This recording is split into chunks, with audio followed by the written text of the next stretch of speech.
Welcome to lesson 33 of Financial Sobriety School. I am your host, Linda Parmar. I'm a financial sobriety expert, certified money coach. I help women in recovery help with their overspending and addictive spending. That's part of my story. And I turned my mess into my message. It is the holiday episode of Financial Sobriety School. Got a little frosty in the background. I don't know what your feelings are on this time of year. Um, it's my favorite time of year, other than I also love spring. But I love how simple I've been able to kind of make the holidays over the past years. And as simple as like my favorite thing to do is to be able to just sit in my house with my Christmas lights. I've taken a loving to like instrumental Christmas music as I've gotten older. I'm officially getting older. I like instrumental music. Um, so it's just, I love my Christmas tree twinkling. I love just that warm feeling. And, Christmas wasn't always easy. I have many past holiday episodes in here, so I won't dive into a lot of what I've covered already before, but Christmas hasn't always been an easy time. I celebrate Christmas. I know holidays overall, so if you hear me say Christmas, I know I do acknowledge that not everyone celebrates Christmas. The holidays in general are what I'm speaking to. And it can bring up a lot of stuff for people, and especially if you've lost a loved one, especially if you had some traumatic moments growing up at the holidays. And so just an invitation for you to see if there's like a little spark of hope that you can bring with the holiday season. And if not, totally okay. But just if you could maybe just sit in silence with the Christmas lights one day and think like, this is what Linda told me to do when things were feeling hard and I was like feeling like the Grinch but like also the Grinch ended up having like a big huge heart. So there's that for the holidays. But yeah, what's one thing or maybe even like a holiday movie? And if you're very like not into the traditional holiday movies, like I hear like Die Hard, all those sort of stuff are like some sort of holiday theme. And I say it every year, but this year I'll just remind you that my favorite holiday show is The Family Stone. But it's one that hits me really hard every year, and yeah, every year it just hits a little bit differently as life moves on. And growing to be a middle-aged woman and aging parents and, friends losing parents now. And things start to feel and look different as you get older. And how can we keep things simple, which is exactly what I want to talk about. I've created a new holiday guide that you can download. And so it'll be at lindaparmar.com. And it is there for you to how to navigate your financial sobriety during the holidays because money is really hard at this time of year. There is so much pressure put on us at this time of year. And I think it's really important for you to know that, as much as there's like the holidays add pressure, we get to choose. We get to choose how we deal with that. And we don't need to be stuck in that capitalist treadmill of the holidays if we don't choose to. And every year, it makes it so much easier for me to like step off that treadmill. Where years before, especially the time I was raising my kids, like, and it really is hard for me to think back of like, how much stuff they would get every year and bringing them to everybody's houses and everybody, we were a split family and, they would have Christmas at their mom's house, then they would come to our house or vice versa, then all the grandparents. And those kids were so overwhelmed and close to just a breakdown at the end of the Christmas day. Um, Fun fact is that actually most Christmases would end up with me like I there would be like this huge buildup for me as a kid, and I would just get beside myself excited. The magic of like Santa growing up for me was everything. And it was, I would open all my presents and everything, and then it would feel like this giant balloon that popped. And I would end up like sobbing in my bedroom as a little kid. And and I'm saying this like in the nicest way possible, but we joke around now as adults that like, oh, like when Linda would get really excited about stuff, like it was like she kind of needed a spanking. And not that that was a big part of my childhood, but it was, I was a kid of the 70s, 80s, 90s, and it was like sometimes I needed just a like a just like Kaylin to settle down. Like, not that that's what happened. I'm regretting telling this story now. And the way it came out, it's like, oh, that sounds really bad. And that's actually not what happened. But I would just get beside myself excited and the dopamine. And even like I'm recording this at the beginning of November, but even when like all the holiday stuff, like I could just feel myself like vibrating, right? Like, oh my God, here it comes. It's just like and my husband was great about it. He's like, I'll put it everything like the decorations up when you want to. And it's like, no, it's too early. And I need to settle down my nervous system before I do anything. And that's what I made a priority because I had myself like, I get jacked up this time of year. But every time it's every year it gets a little bit easier. And I make very intentional, different decisions. Just like, no, we're not going to put up the decorations. I need to like actually just settle myself down and give myself my own spanking, right? Like kind of just like settle myself down. Such a weird analogy, but it's kind of a running joke in our family because yeah, I do. I get really, really excited. No shame in my Christmas game. In saying that, I love the opportunity to every year keeping it simpler and simpler. So I created the guide to navigating financial sobriety during the holidays. So I have that. One of the quotes I saw that really resonated with me this year.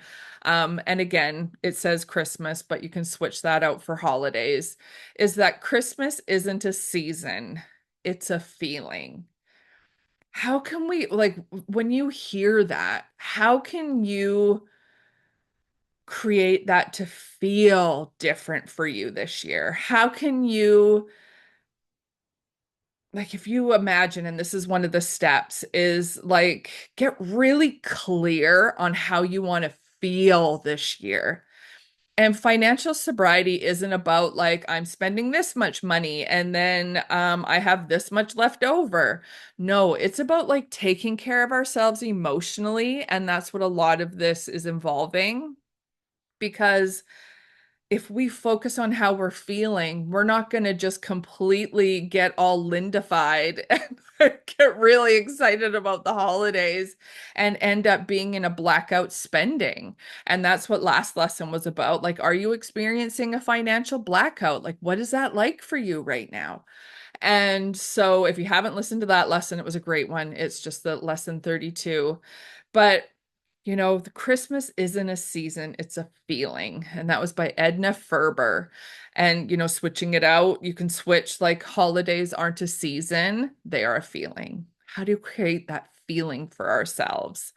And so my first tip for it is like give yourself the permission to keep it simple, not anybody else. We're not keeping up with the Joneses because just a reminder that the Joneses are broke. We are like, we get to define what we want to happen this year. Screw everything else. Screw those Black Friday emails that you're getting. I'm actually calling it like Black November now because like I think I started getting them like over a week ago. And it's just like, and Black Friday isn't until the very end of November this year. And it's just you're inundated with it, right? And starting to unscribe from some of those marketing emails, like starting to hide ads on Instagram, Facebook, TikTok, wherever you are, like get rid of all the noise. Because we're going to keep it simple. Set expectations of like, we're downsizing, right? We're downsizing expectations for the holidays. We might skip traditions that don't feel good anymore, right? There's all those things that like I remember, and we did it for, I'd say like 7 or 8 years of like the Christmas train. And it actually is something that is so popular now, like that there's like black market selling of the tickets. And I saw it, and I was like, and I saw that the tickets went on sale. I saw that like they added more nights, and it was like, oh yeah, like let's get on the Christmas train this year. And I was like, whoa, whoa, whoa. Like, first of all, the tickets now are like $25 a piece. We would have to buy 7 tickets, and it's so crowded now. Like, it's not what it used to be. It's not that simplicity of like, my kids being a little bit younger and like they were older when we were still doing it, but it just was like, yeah, no, that's a tradition that's no longer there. That's a tradition I have really good memories about, but it's not a tradition I'm going to keep doing. And we really need to keep our stress levels and like really make sure we're looking after ourselves this year. Keeping it simple. What does that look like for you? The second thing I think is a huge thing is setting financial boundaries.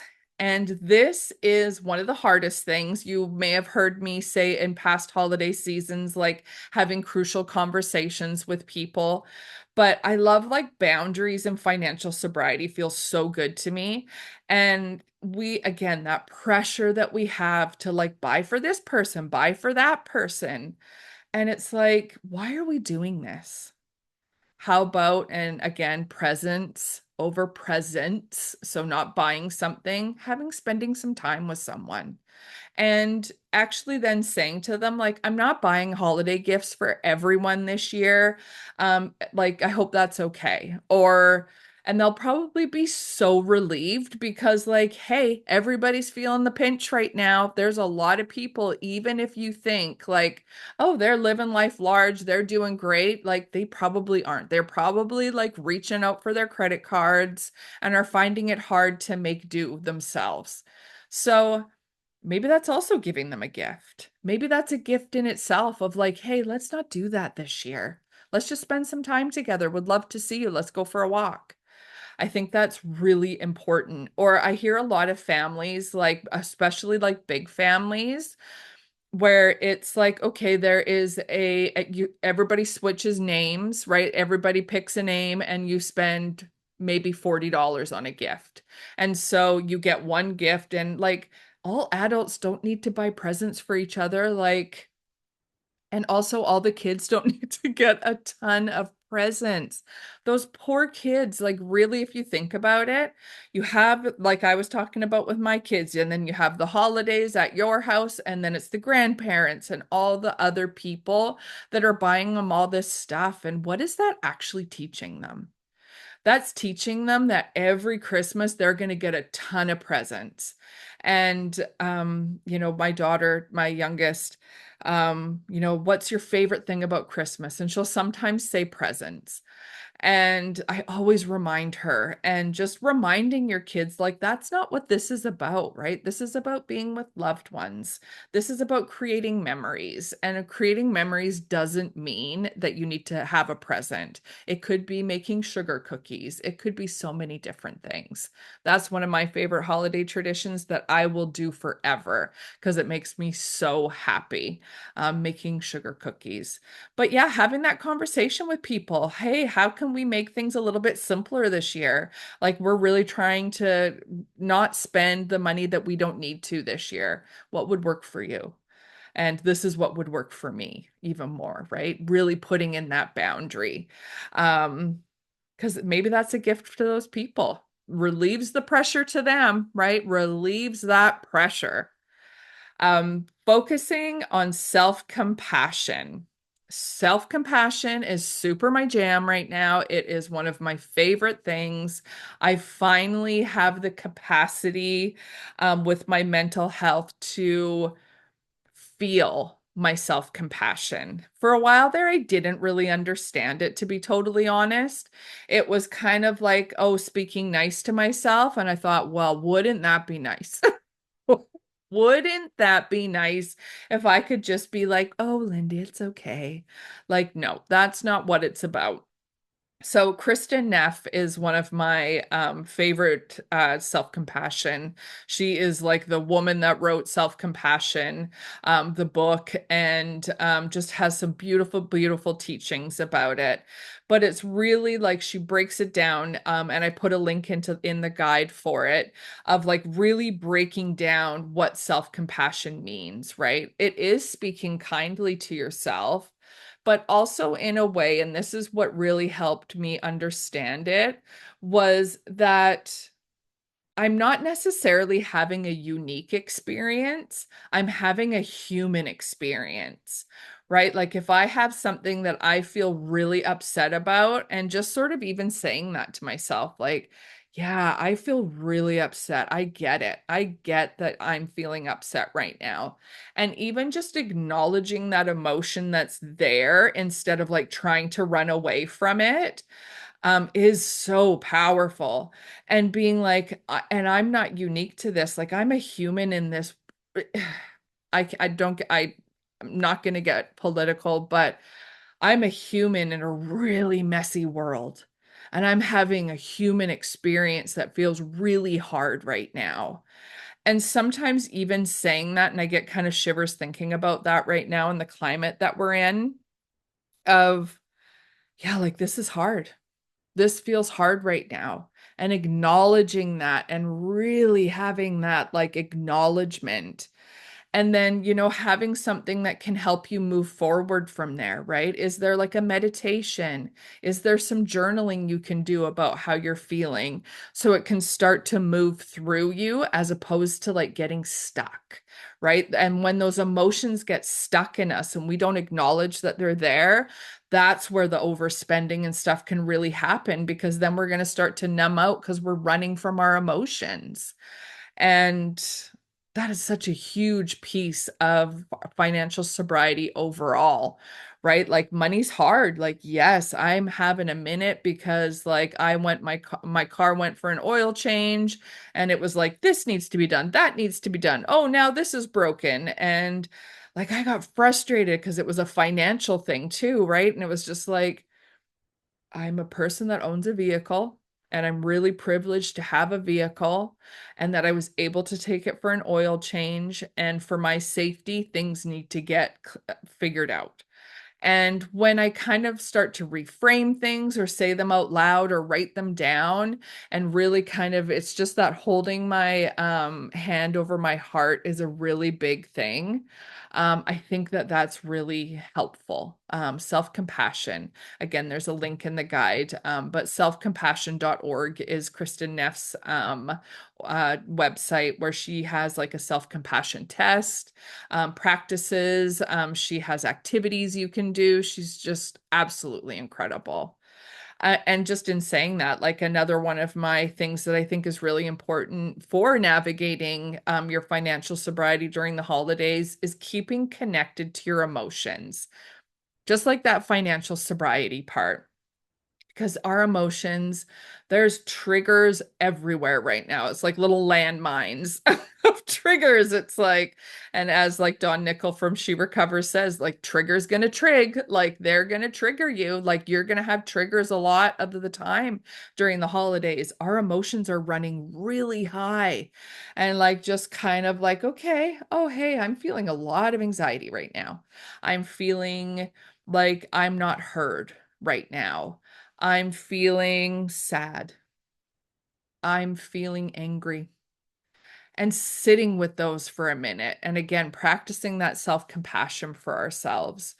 Because again, as I said before, when we are running from our emotions, when we don't feel them, when we're trying to push them down, that's when we start to overspend. That's where compulsive spending starts to happen.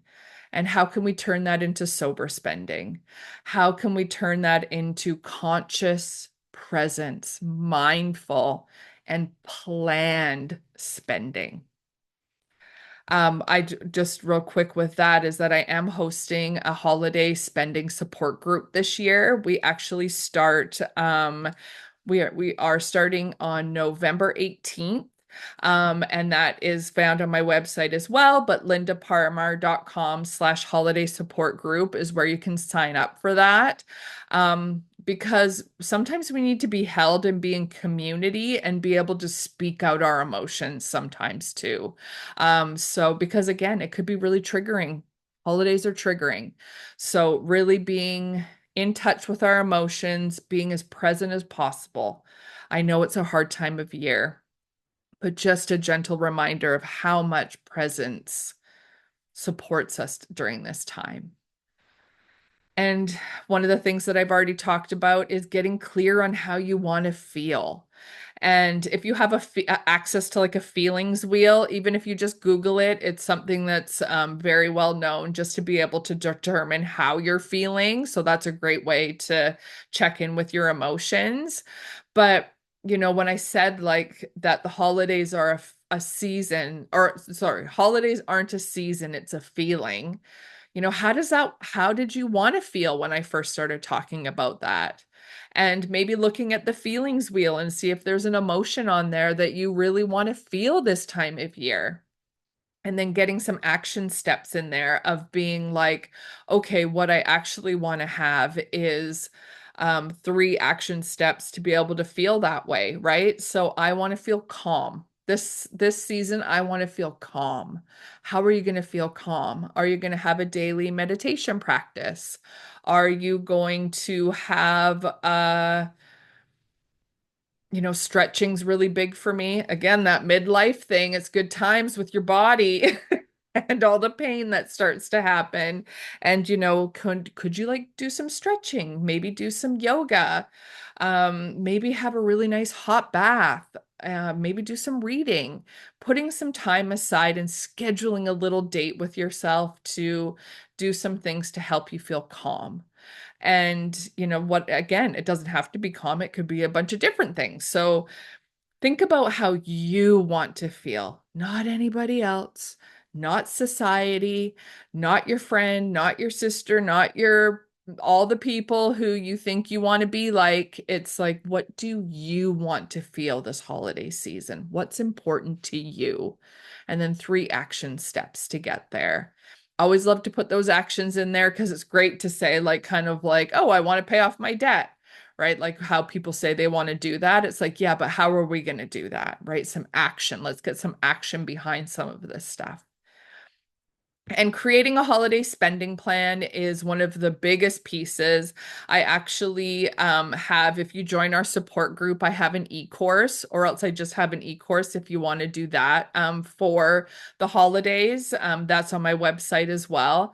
But I walk you through like the 10 steps to create a holiday spending plan.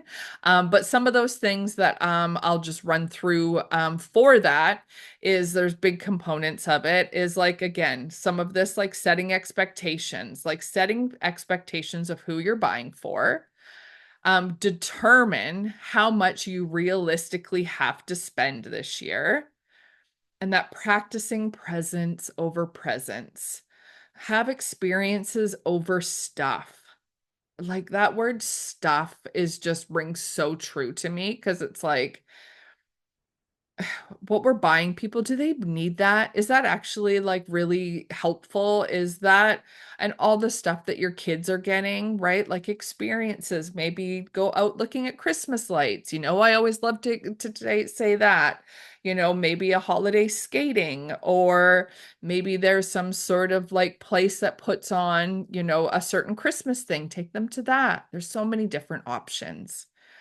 have conversations with your loved ones, setting expectations. So that's part of building your holiday spending plan.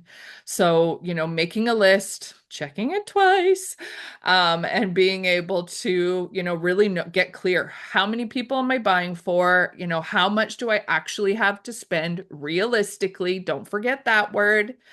And then start making your list and being able to plan the shopping and maybe plan the sales, right? Is there something that you're going to get that might be on a Black Friday shopping sale?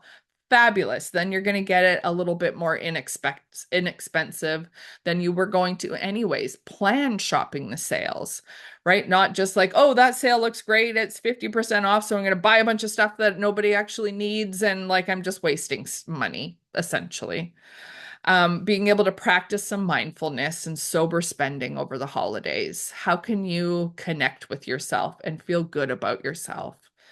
And, have your amount of money that you realistically are going to spend. What are you buying for who? And track your spending. It's really, really important to track your spending. Even taking out cash is what you're going to use for your holiday shopping this year. Being able to just maybe take that out, or, just being able to put it in a different account at some point. So that's like a holding account for what you have for Christmas or the holidays. So being mindful, being really super intentional about what that looks like for you. And as you're going through all of this, celebrate your spending wins. We go straight to like being huge critics of ourselves, getting that inner critics, just like telling us how horrible we've been with spending. How can we celebrate some of that stuff? How can some of that stuff start to feel good? What does that look like? And again, if you feel like you need some more support during the holidays and want to be part of a community, there's some already beautiful people that have signed up to be part of the holiday spending support group. lindaparmar.com/holiday spending support group. Just go and check it out there. And you'll hear from me again before the holidays, but I just hope for you to have some peace. I hope for you to have some hope, some happiness, and I hope that you're able to honor what you need to keep things simple this year. I'll be thinking of you. If you need any support whatsoever, please reach out. I am here. Happy holidays and all the money love sent your way. Bye.